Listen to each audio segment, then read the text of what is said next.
Can I have your attention? We'll get started. We'll get started. If you're signing up for the picnic or that, you can. I think Jim put some forms in back, and Jim's in front there to take stuff. But we'll get started. Our main topic today is going to be tablet computers. How to select a tablet computer.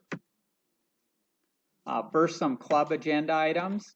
The next meeting that we have is our picnic out at Battle Creek Park, July 17th, and I'll have a little more information in another slide.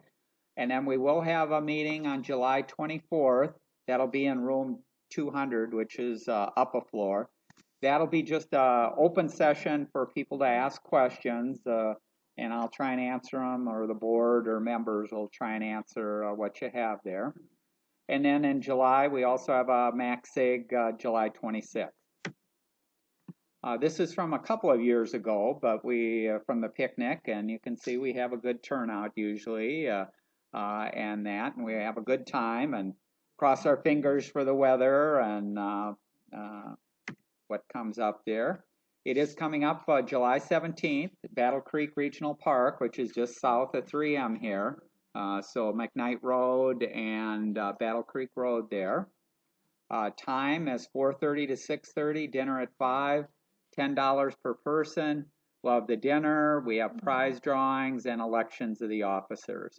We have brats, beef and veggie burgers, beans, potato salad, veggies, fruit. We have door prize drawings, $250 worth. That's for the PC Club members only. And you need to respond by July 12th. I believe Jim put some sign-ups in back there or that. You can sign up online too and pay with PayPal or mail it in, but we do need it by July 12th. That's when we start buying the food and some of the other things there. Our officers, Jim in front there is our president. Linda Brown, I don't see Linda, she's our vice president. Paul Ebert is our membership secretary. Mike Griffin is our treasurer and MACSIG. Stan Miller in back there is our secretary and coordinator for our picnic there, the food and that. Andrew Pertusi is our communication coordinator. And my name is Tom Kreuzer. I'm a director at large. Members old and new, you can pay your dues to Paul. Since Paul isn't here, you can give them to Jim there if you want. But also a reminder, if you're changing your emails, you're retiring, you're changing providers, make sure and notify us because that's the only way that we can keep in touch. If you do have suggestions for topics, you can talk to any of the board members or email us, and we're always looking for people to volunteer or present if you're willing to do that. Website, we publish our slides from the meetings and our handouts, and we try and record the meeting, which we're doing today, and that'll be out there. We also have a deals section. Our monthly newsletter is out there, and it's listed, the URL is here, but it's also on the handout. And if you don't have a handout for today's meeting, those are in back there also. Any club questions before we get to the main topic? Okay. Selecting a tablet. Buying a tablet is a lot like buying a car. What you buy should be determined by what are your needs and features that you're looking for. There's not one tablet that's going to be right for everybody. Just like some people have a car, some people have a station wagon, some people have an SUV, some people have a truck. Depending on what your needs are and that, you want to make sure that you're picking the right item there. Tablets can help bridge the gap between a laptop or a desktop and smartphones in terms of size and function. So it's kind of nice having all these options with tablets and phones and desktops, finding the right one to do the right thing there. In some cases, they can substitute for a laptop. So I know a number of people that used to have laptops that now get by just with their tablet. So if depending on what you're doing, it may work perfectly for that. In this meeting today, we'll look at some of the features you need to consider to help you select the right tablet. First, we'll take a look at market share, and this is the tablet market share globally across the world there. And this shows the number of tablets that are sold by quarter since 2010, when kind of tablets first started. So you can see over the years that the sales amount has gone up, and these spikes where it goes up about every fourth quarter of that, well, that's around Christmas time. So you can see Christmas time, people are buying more tablets and replacing tablets here. The last information here is from first quarter of 2019, and the total sales worldwide was 36.5 million tablets there. So it has gone down over the years, but it's gone down because basically nobody had tablets and everyone was getting tablets, and now people have them and they're only replacing them when they stop working or they have a problem or that, which means that tablet sales are going down a little bit there. The other thing this chart is showing, and I broke out in a separate chart here, is this is by operating system, which is the most popular operating system in the tablets there. So worldwide, Android sells 67% of the tablet market. Apple sells 27% of the tablet market, and Windows is excuse me, is 13% of the Windows market. I mean, of the tablet market. What's that?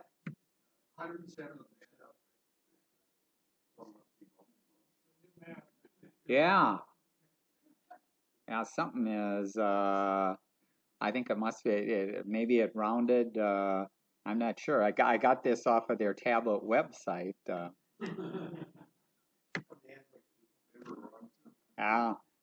You just can't trust those computers.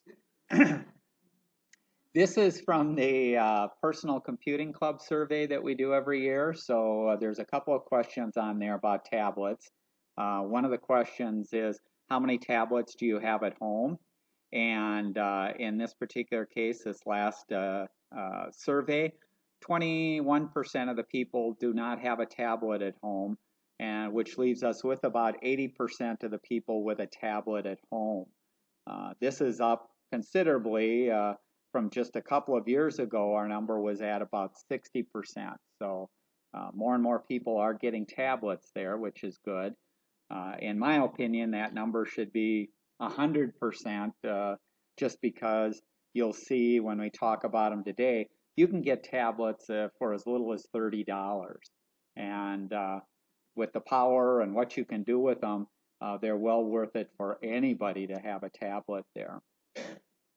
And so you can see a number of people just have one tablet at home. We have 24% that have 2, 5% 3, 5% 4, and 2% with 5 or more there. I end up using my tablet at home for doing quite a lot of things.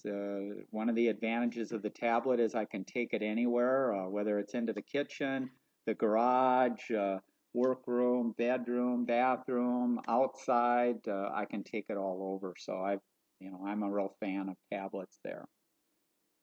This is our breakout of what operating system people are using on their tablets. Our breakout is showing Apple with 53%. So we're about double what the worldwide percentage is there for Apple. Android at 41% and Windows at 6%. We also have another question on the survey asking what percent of time do you spend on your tablet, on your smartphone, and on your desktop laptop. So those three platforms, where do you spend your time? And the current numbers on your laptop, desktop, 60% of people's time is spent there, 15% on the tablet, and 25% on the smartphone. And over the years, that number on the computer has gone down from 81% to 60%, with people spending more time on their smartphones and on their tablets. So just a trend that people are doing more and more with their tablets and with their smartphones, and so if you don't have one or are considering it, certainly take a look and start using some of the stuff. Okay, let's talk about some of the features. If you are looking at a tablet there, probably the number one for a lot of people is price. And prices vary. I mentioned $39 to well above $1,000. I mean, you can get up to $2,000, $3,000 for some of the Apple and even the Microsoft Surface high-end models there. So prices, there's a wide variety of prices. When you're considering your total cost, you want to include accessories that you may be buying also, and that maybe you're buying an external keyboard, a Bluetooth keyboard, a case, additional memory, earbuds, whatever. That all should factor into your total cost there. We mentioned market share, we mentioned operating system, and that's probably a big determination or feature that you want to look at when you're buying a tablet is which operating system do you want to use. Excuse me, there's frequently discounted or older models, but in some of those cases they may have an old operating system or can't be upgraded to the new operating system.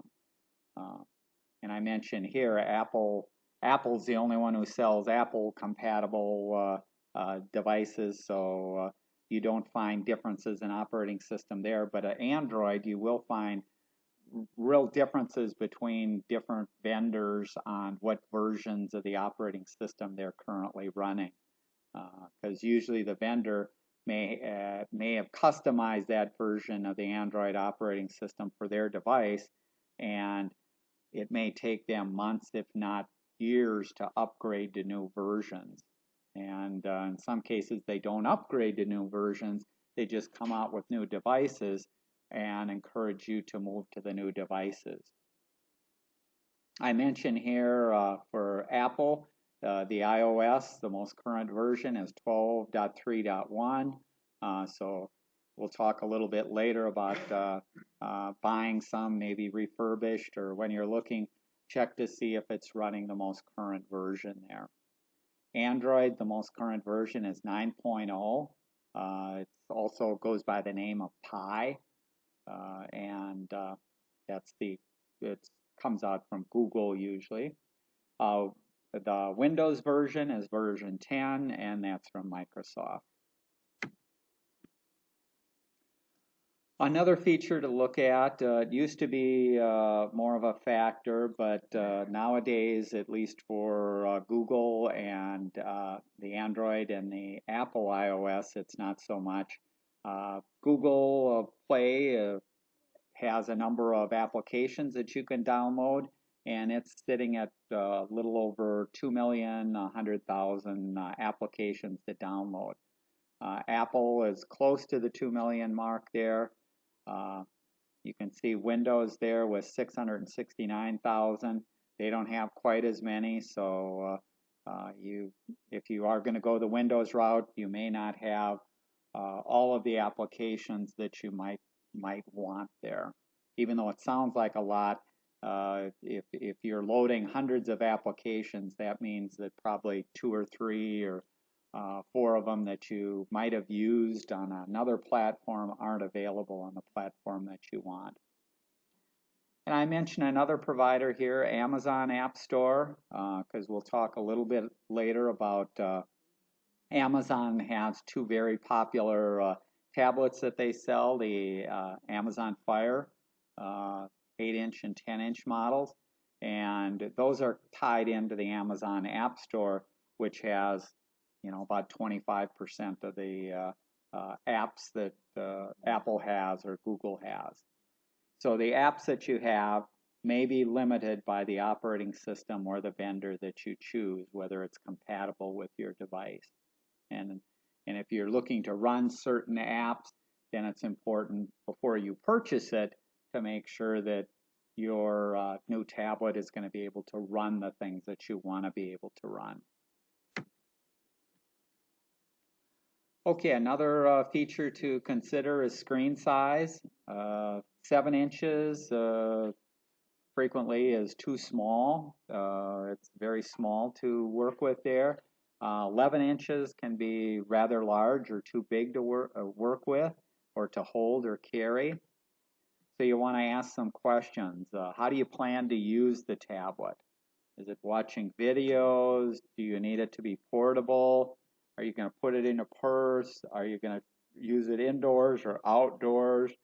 Also, what size is your smartphone? Because some people nowadays have smartphones with 6.5-inch screens on them. Well, if your smartphone is 6.5-inch screen and you get a 7-inch tablet, there's not that much difference between them. So why would you, there doesn't really make a lot of sense. You probably want a bigger screen, or the reason that you want a tablet is a bigger screen.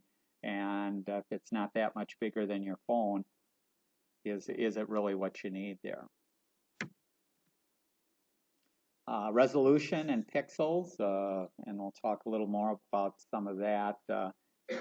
If you're watching video, video looks good at what's called 1080p, which is 1920 by 1080 pixels. Also, it's sometimes called 1K. So if you're watching streaming TV or videos, you probably want a good tablet that at least supports the 1K there.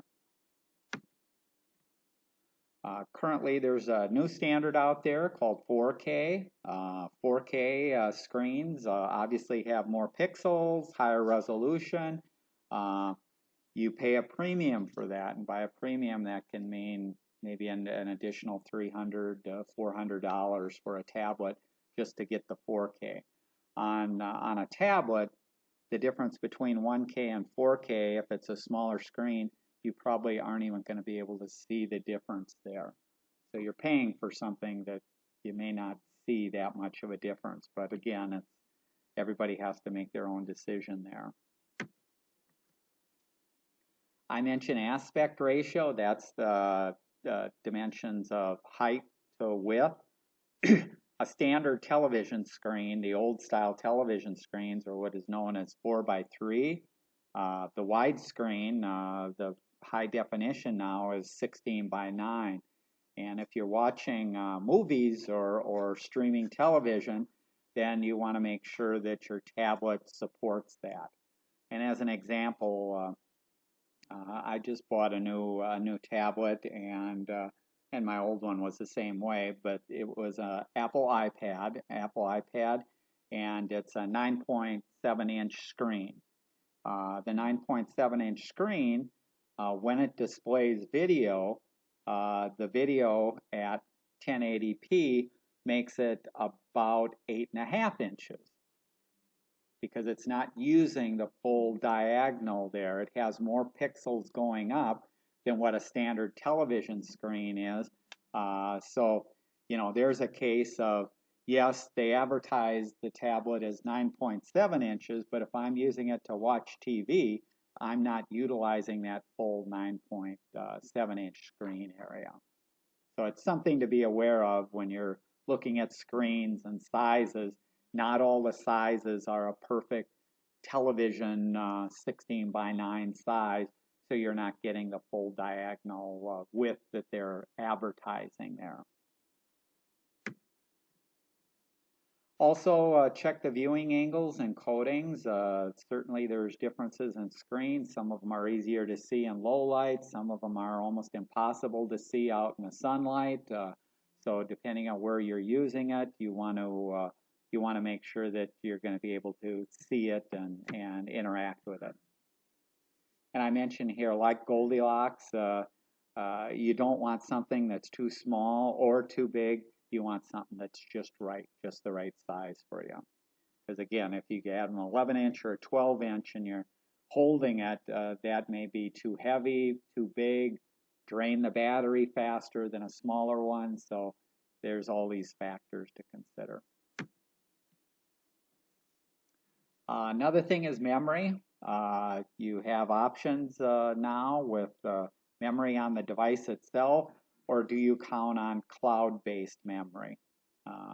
Memory usually varies from 8 gigabytes to 128 gigabytes on the device.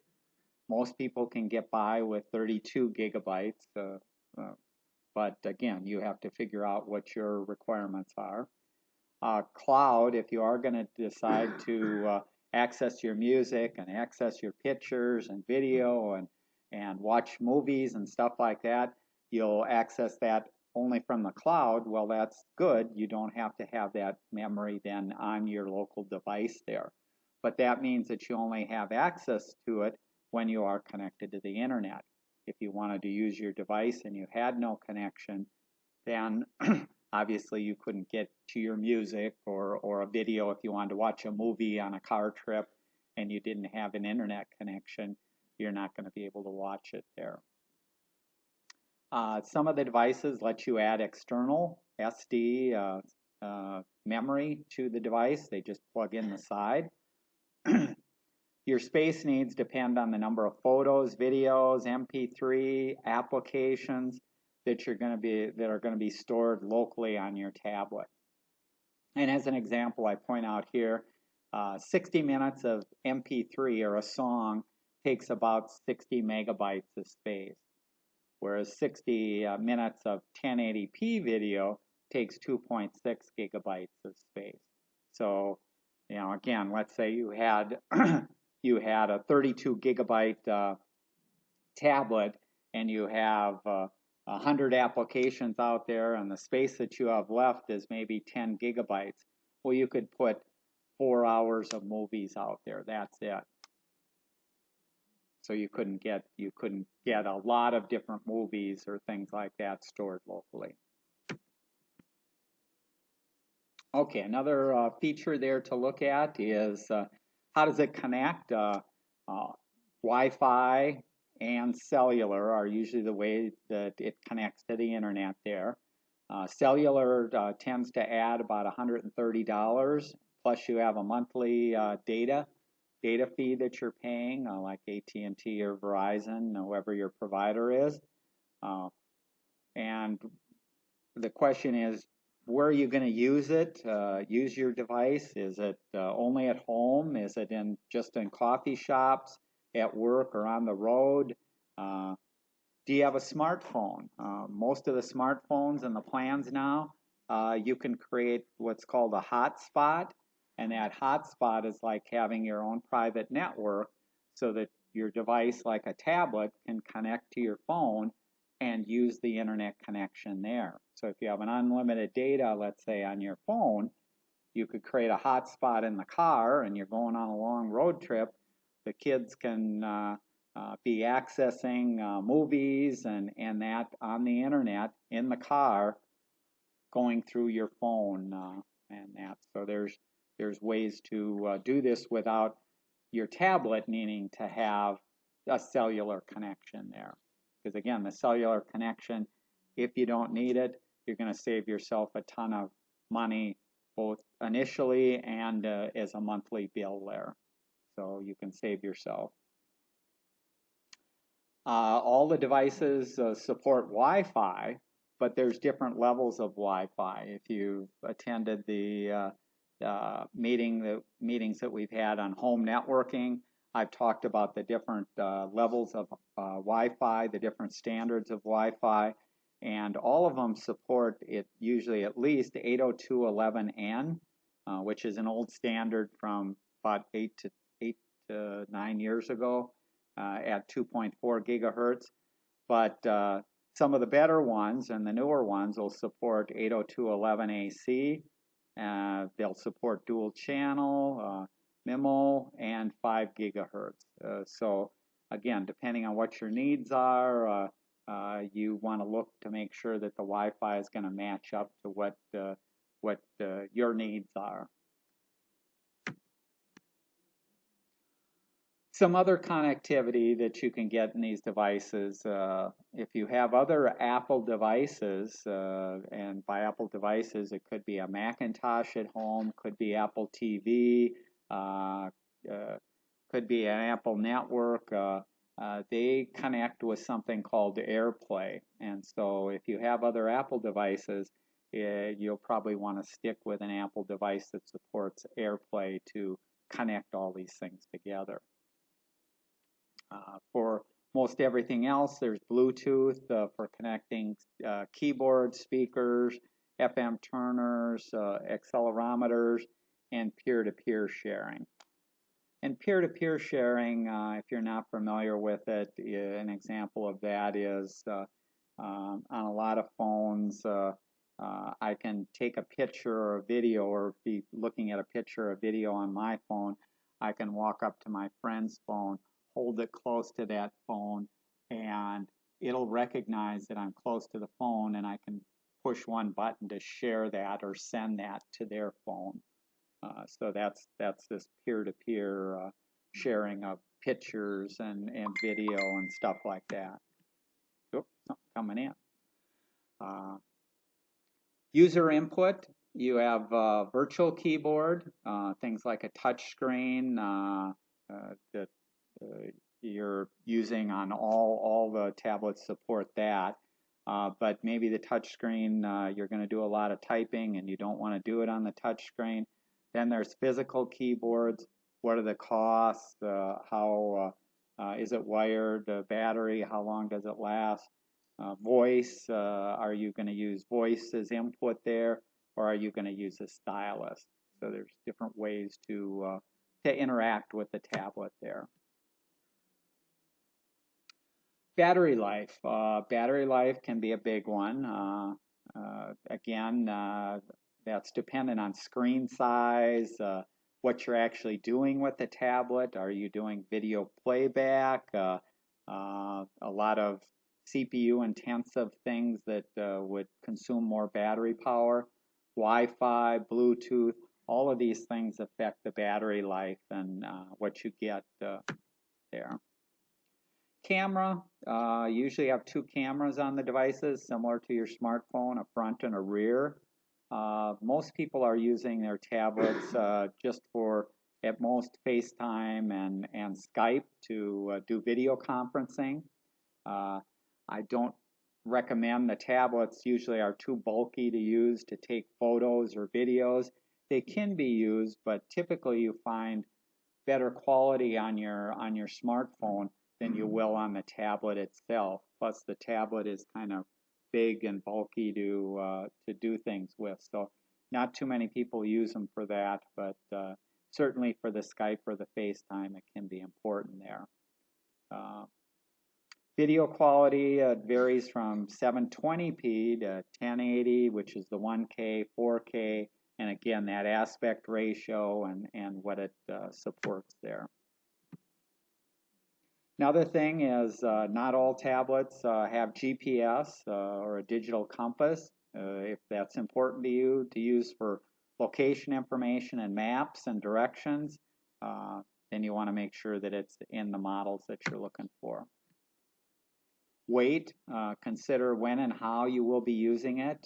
Are you going to use it around the house, holding it for long periods of time? You're going to use it in bed. Where are you going to use it? It can be important there. The thickness can also be a factor in holding it. Ports, not all tablets have the same ports there. You find USB ports, HDMI ports, headphone jacks, SD or micro memory card slots there. So again, if you're looking to maybe connect your tablet up to, you wanted to give a presentation like this, which you can do, but you need special cables and you need special ports to support that. Not all tablets will support that. Processors, the first ones were just single processors. Now you're seeing more dual and quad, and there's even an octa or eight processors in there. This is similar to laptops and desktops with the speed and the number of processors that are in there. Obviously, the more processors, the more speed, the faster the machine is going to be. Now, again, do you need that speed? Well, it depends on what you're doing with the tablet or trying to do with the tablet there. But speeds vary, 800 megahertz to 2 gigahertz, 32-bit, 64-bit, and then the amount of RAM. And RAM starts at about 512 and goes up from there. So those are kind of the features. Some other things to consider when you're looking at tablet, that basically any tablet, that $30 tablet can do content consumption. Things like browsing the web, checking your email, Facebook, and even watching movies.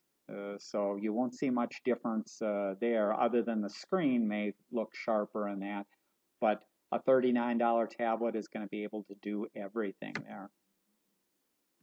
If you're looking to replace a laptop for some content creation, you usually want a big screen and a keyboard. And then another question to ask is, do you want to run Windows software like Office? So maybe you're trying to use it to create stuff for work, or you share with other people and they create Word documents or Excel spreadsheet. Then you might want to consider the Windows operating system with Microsoft Office there. If you're planning to use your tablet to read books, I don't recommend tablets for reading books. I recommend Kindle Paperwhite. You can buy for $120. Weighs less, is easier to read. You can read it outdoors in bright sunlight. It lets you read. It works in low light with what's called e-ink, and the battery lasts for 8 weeks on a charge. So there's an example of kind of a specialized tablet just for reading books that does an excellent job for that. If you do try and use a regular tablet to read books, you're going to become disappointed and eye strain and some things like that will probably occur. Yes. Okay. Yeah, I guess yes, you're right, Jim. Text, the Kindle Paperwhite's great, but if you've got something that's instructional, or you've got pictures, the colors don't show up on Kindle Paperwhite, so you need to go to the tablet. Yeah, good point there, and I'll repeat it for if people are listening there. Jim was talking about if it's more graphic, the Kindles are not good for graphics or colors since they are basically a black and white, and it's more for the reading of stuff too. If you're just looking up a PDF or that, obviously a tablet or other devices are going to work great for that. Okay, I mentioned here, and I've talked a little bit about before, buy an iPad if you own other Apple devices like a Mac, iPhone, or Apple TV, or have friends or family with Apple products. It just makes it easier there, and you kind of already committed to paying that price for the Apple items there.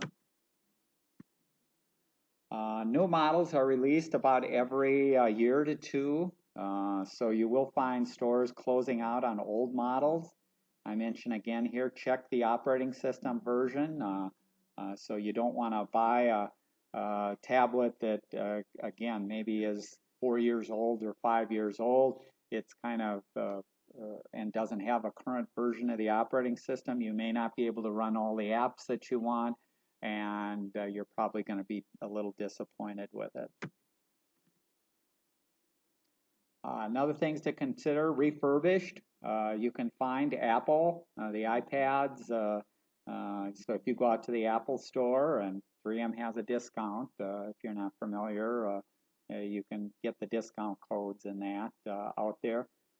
eBay or Walmart, you'll find reconditioned items. Again, know what model and version you're buying, and then compare it to new. I recently had an iPad that I owned that went bad, where it would shut off and eventually died. And so I was looking to buy a new tablet. And when I started looking around, uh, I did check out the Apple store there, and did look at their reconditioned or refurbished at that time. And I believe when I checked like a week ago or so, the iPad that I was looking at was kind of the low end iPad, 32 gigabytes. Apple sells it new for $329, and they were selling, I think, the reconditioned for $289. Well, I went to Target, and Target had the iPads on sale, and I have a Target credit card, and I get 5% off, and I got the iPad for $249.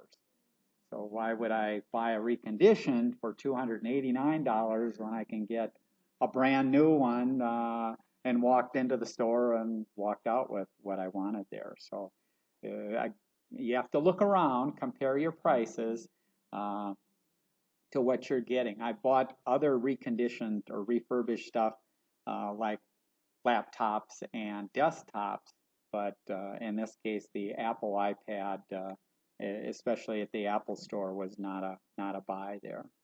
So compare around, know what you're buying, and you can check reviews and online, like at cnet.com.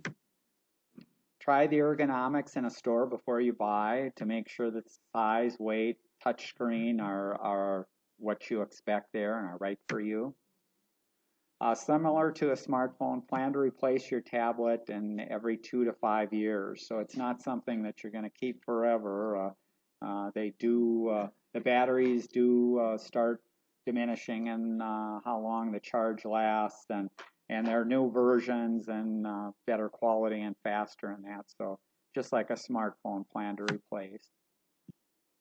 Price ranges, if we look at, in general, the $30 to $100, there's lots of Android tablets. The most popular in that is Amazon's Fire, an 8-inch tablet. You will find in this price range tight storage capacity, so they don't have a lot of storage for photos or apps, and they tend to have low resolution displays. They aren't 1080p displays. Usually 8-inch or less. Do your homework before you buy and make sure you're getting what you expect there. $100 to $200, there's lots of Androids. The most popular probably in that range is Amazon Fire 10-inch. That has better storage capabilities, or you'll find better storage capabilities and lower resolution displays, usually in the 10-inch or less. $200 to $300. This is, I'd call this more the sweet spot there for the larger tablets. You'll find more power and features. You'll get a 9 or a 10-inch high-resolution screen. I mentioned the Apple iPad. That's probably the most popular in that range, and you can find that on sale for $249. $300 and up, then you get tablets that are more powerful, and they become a replacement device for a laptop, because people may be using it for that, for drawing and things like that. You'll find faster processors, bigger screens, more features, more storage.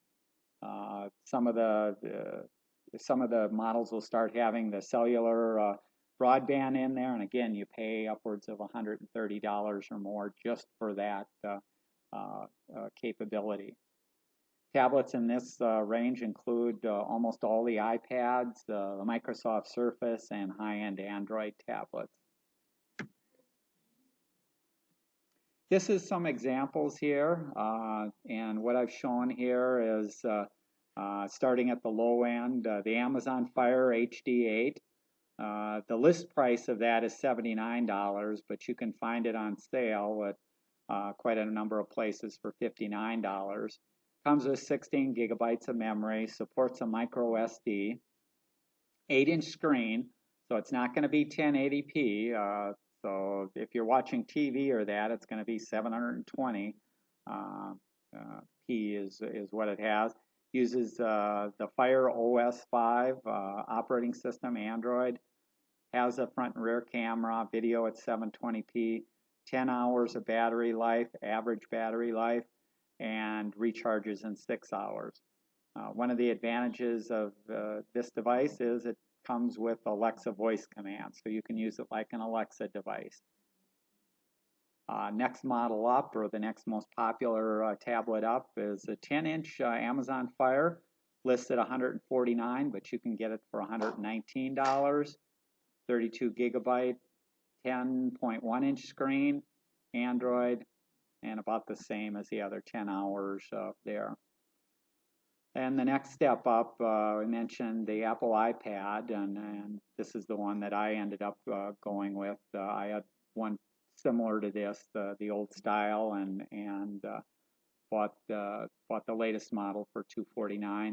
32 gigabytes, 9.7-inch screen, iOS 12, the camera 10-inch, it has a fingerprint reader. This is an example of a higher end, the Apple iPad Pro, lists at $799. You can find it for $744. 64 gigabytes, 11-inch screen, does have 4 speakers, no headphone jack.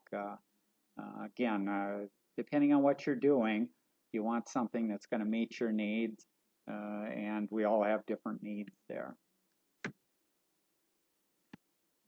Okay, this is a tip. Actually, Linda Brown gave this tip. It's a tip on her father, I believe, was complaining about how slow his tablet was, and what she ended up doing is she ended up doing a factory reset.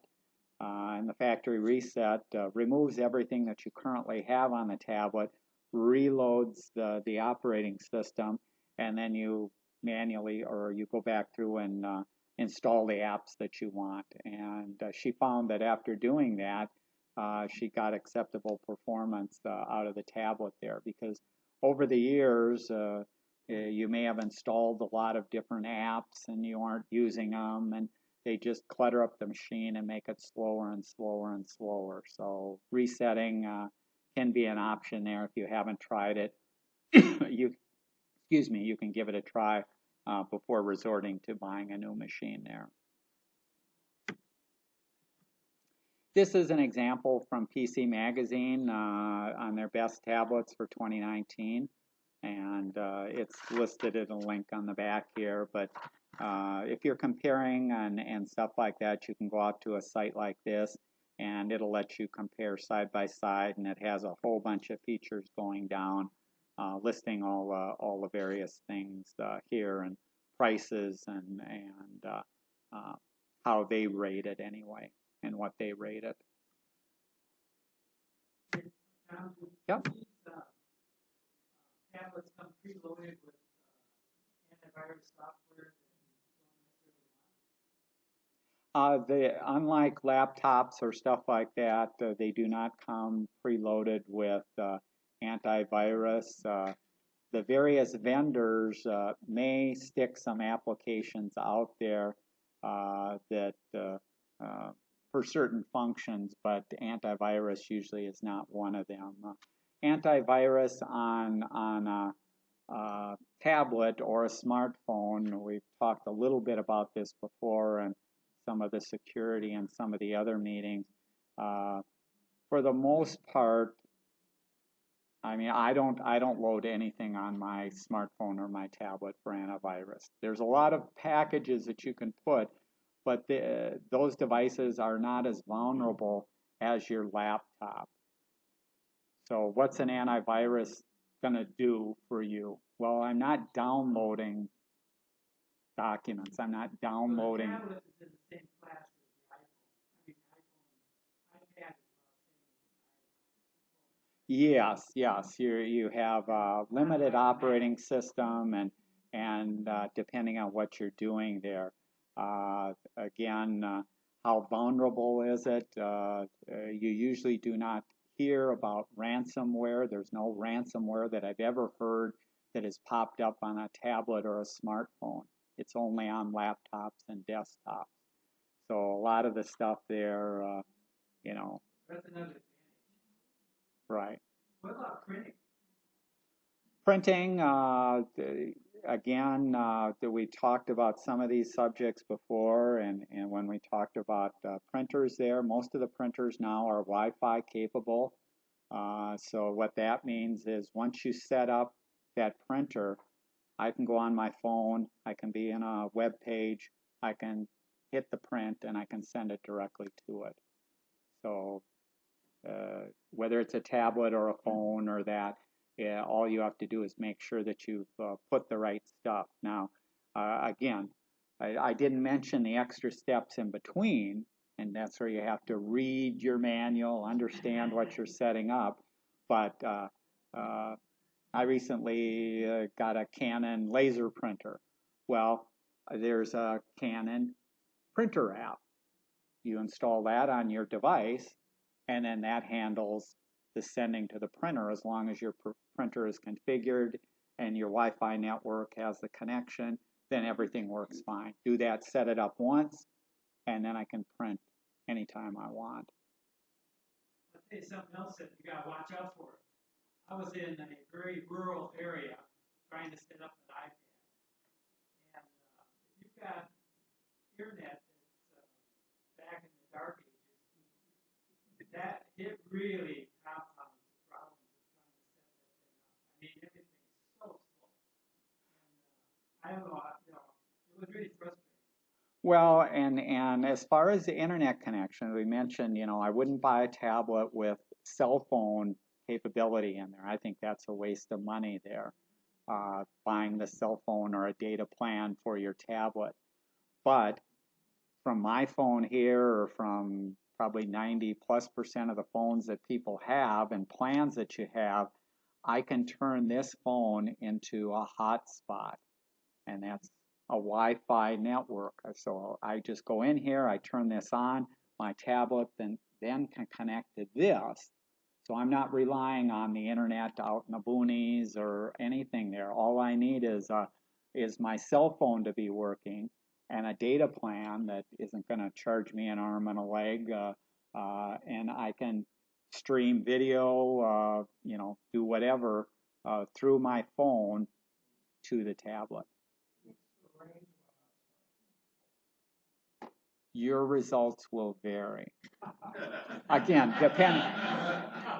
Most people, for the most part, people are just talking about within the car, within the van, within a number of feet there. You aren't going to go the whole house. You couldn't put it in the house and do the whole house. Now, people have done that, and we actually do have several members that don't have Comcast or CenturyLink for their home service. They use their phone and turn it into a hotspot and then repeaters within. We've talked about home networks at home, and you could set up repeaters, and you could conceivably do that. So that is an option. But out of the how far is this going to go? Well, if I hold this way up high and you're way in back there, then everything's okay. If I hold it down here, oh, you've lost your internet, that kind of thing.